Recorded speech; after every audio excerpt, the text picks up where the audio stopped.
very few important preliminary notes before beginning. I want to thank at Outcast 420 and Tele2L and the one and only lovely Bianca, of course, and Christina and all the amazing people who I cannot possibly mention right now, right here, who are many and multiple. And Ophi or Scum of the Earth or whatever your name is now, who have encouraged me seemingly unconditionally and who continue to encourage me and whose support I could not do without, who have importantly fostered my creative and intellectual curiosity to continue doing this, which I assure you is anything but easy or pleasant. But it must be done, and I believe that we all believe that it must be done because we refuse to live in a world where criminals commit crimes and walk free, while a factually innocent person takes the blame. I don't think any of us here right now want that kind of world, and so I will continue to do this, and I am sure everyone else who is playing their part will also continue to do this until Brian comes home a free man. All right, so now into the good stuff. I had imagined or envisioned this series of videos as a way for us and for myself to think through about the many, many reasons why some of us find it easier to pick up on certain details and certain images and certain depictions than other people. And basically, what I will be proposing here are a few things, and they relate to a few different concepts in art theory and philosophy and whatnot. But what I'll be proposing, the idea I'll be putting forward, is that our modern visual culture is responsible for these differing and sometimes totally opposed ways of seeing the world and attuning to certain things in the world. And I am a proponent of the idea that modern visual culture both distances and equips us to be able to see certain things that are in front of us. Modern visual culture floods our perspective and our world with images, but it often strips them of the very taboos that give the images and the footage their particular grotesque charge. And so I think that I am doing this in an effort to highlight and emphasize different ways and reasons why rediscovering that charge that is imminent in these images demands intentional, critical, and, as we have seen here on YouTube, communal practices of looking and of repurposing our gaze.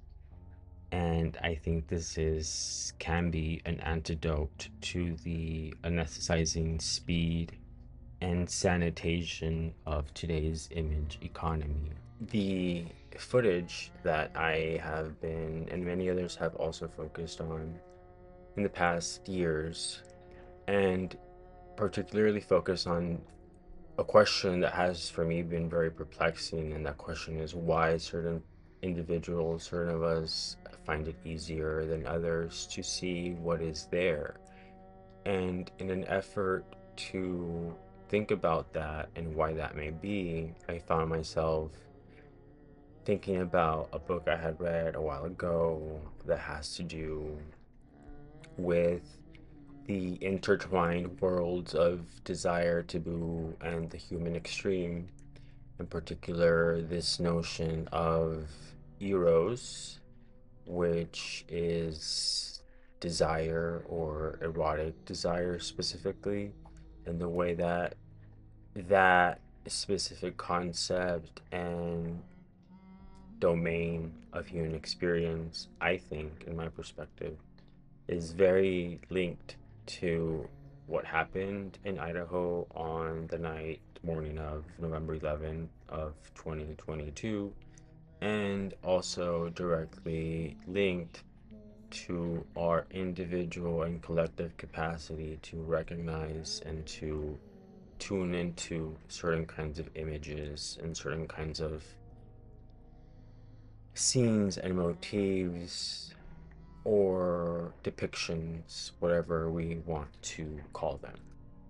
And so in this specific video, I won't be spending too much time on identifying or pointing out specific features that become discoverable in the images, but rather I'll be trying to make a comparison, draw a comparison between the way that depictions are presented to us and certain works of art that allow us to witness and to a certain degree appreciate or apprehend the way in which ritualistic aspects of sacrifice and violence and eros or erotic sexual desire are imbued and present in the images that some of us are able to see and some of us are not able to see. Because I think that in order to really understand what is going on, it's critical for us to also understand that there's a huge distinction, a huge difference between seeing and looking. They are not the same. And while everyone is capable of looking, not everyone is capable of seeing right away what is right before our very eyes. And this, as I will try to point out briefly, I think, because I don't want to extend this too long, directly relates to our visual culture and to our media and to our way of being in the world and the way that we take in the world through these organs of sight or vision known as the eyes. And so in these next set of images, we will see densely populated human figures seemingly entangled in dramatic interaction, and their bodies are overlapping in positions that suggest struggle, urgency, and heightened emotional states. There's a sense of chaotic movement, as arms stretch, legs twist, and heads turn, creating tension and confusion rather than clarity and tranquility.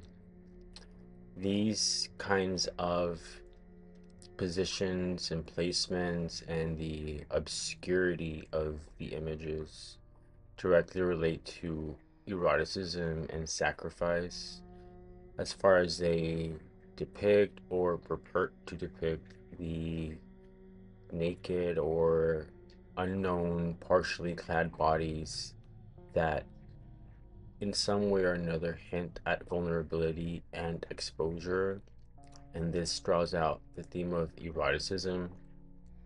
Yet their proximity and apparent turmoil introduce violence, suggesting scenes of abduction, combat, or ritual sacrifice.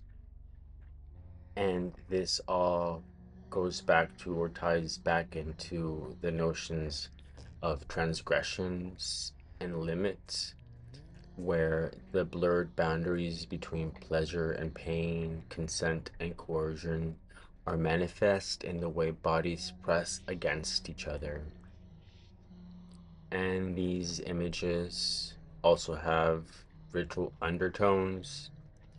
The dramatic chiaroscuro and intensity recall mythological or historical narratives where eroticism and violence mix.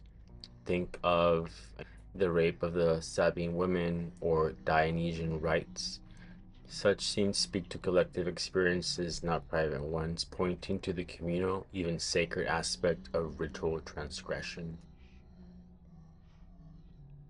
There is a palpable presence, even if not completely discernible. We can feel the figures' faces and gestures register a spectrum of emotions, longing and terror, possession, and surrender.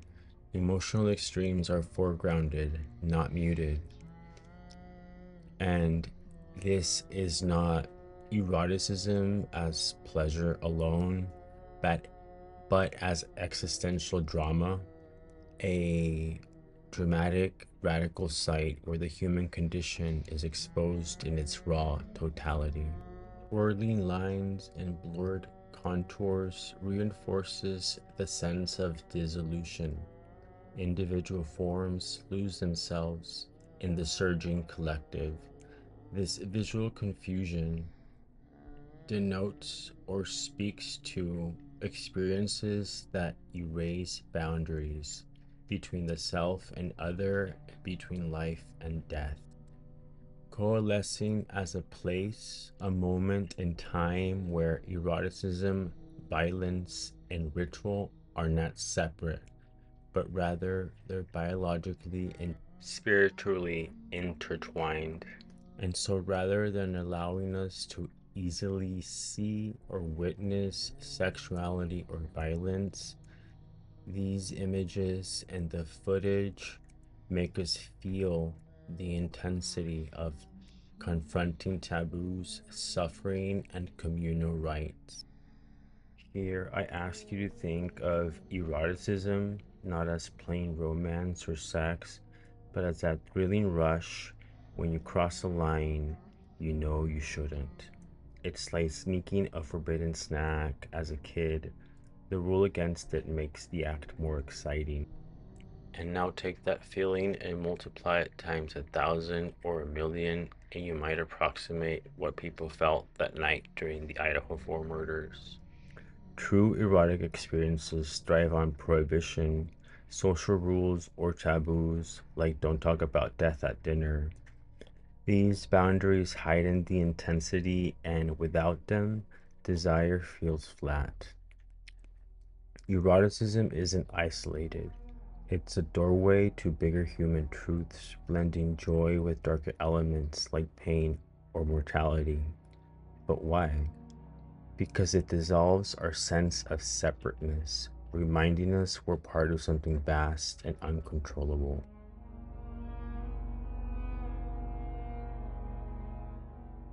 Eroticism is connected to violence and death because they all involve transgression or the breaking of rules and sacrifice, giving up something like control, safety, or even life for a greater intensity. Violence in this context isn't just random cruelty. It's a ritual-like force that exposes raw human limits, much like ancient sacrifices where communities confronted mortality to feel alive or connected to the divine. The sacred enters as the awe-inspiring space beyond everyday logic. Think of it as a shiver you get in a quiet church or during a powerful concert, where ordinary rules fade and deeper emotions surge. Yet, in our world of endless streams and social feeds, we're bombarded with sex and violence, but often separately or sanitized. Rom-coms keep Eros light and fun, while action films glorify violence without erotic depth. This distances us. Algorithms favor thrills over ritual reflection, turning profound mixes into memes or censored content. We become desensitized, missing the sacred tremor in everyday images, like news photos or protests blending passion and conflict. Yet, pop culture can draw us closer too. Shows like Euphoria or music videos with edgy, ritualistic vibes like those of Billie Eilish hint at that fusion that sparks curiosity if we pause to reflect. However, the streaming spectacle intensifies and then flattens. Because the next clip is only seconds away, the shock dissipates before it can mature into reflection. The algorithm's velocity pushes us towards the next stimulus, short-circuiting the deeper ritual charge imbued in these type of images. This forced separation prevents audiences from experiencing the potent fusion of Eros and Thanatos, of desire and death, that ancients located in sacrifice, and that here is revelatory. The viewer, in our case, knows to expect transgression, but only within specific context or in specific genres. And so the genre functions as a modern taboo market. We enter, indulge, and exit. The framework both permits and neutralizes the encounter. By turning sacrifice into data and evidence, also, things like true crime and forensic framing make violence clinical and strip away its mythic dimension. And so violence appears as solvable or bureaucratic, not as erotic or sacred. We also have the issue of proximity without depth.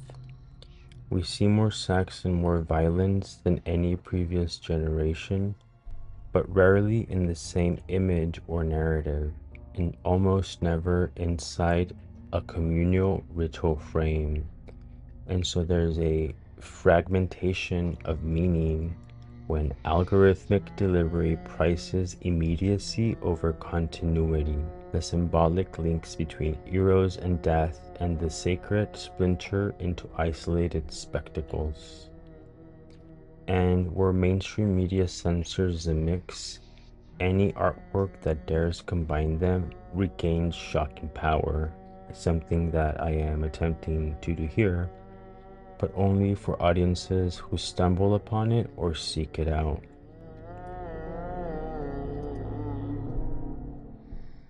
And I'll go ahead and wrap it up here because I understand that a lot of the things I talked about may be dense and heavy, and so I'll finish here, and hopefully this was illustrative for some of you and helps you think a little bit more critically about your own perception and our own perception, and how it is that we come to see what we see in the footage, and how our ways of looking and of witnessing are sometimes not entirely our own, and how there's more often than not hidden meaning in even the most seemingly inconspicuous or obvious presentations of any kind of representation. And I really hope this helps further prepare us for some of the footage that will be coming in the next few days, because I think it'll be some of the most intense, and for some of you maybe like the most difficult or challenging to comprehend, because a lot of the things that I've seen in there don't seem to make sense initially, but when we think about all these different aspects of ritual and sacrifice and death and the erotic that I've tried to highlight in these images and with the different stills and footage from the body-worn camera, I hope that it will be a little bit less difficult to grasp and to apprehend and to think critically about, and so that way we can all continue to work together to spot all the different things that are in the footage that are there for us to find.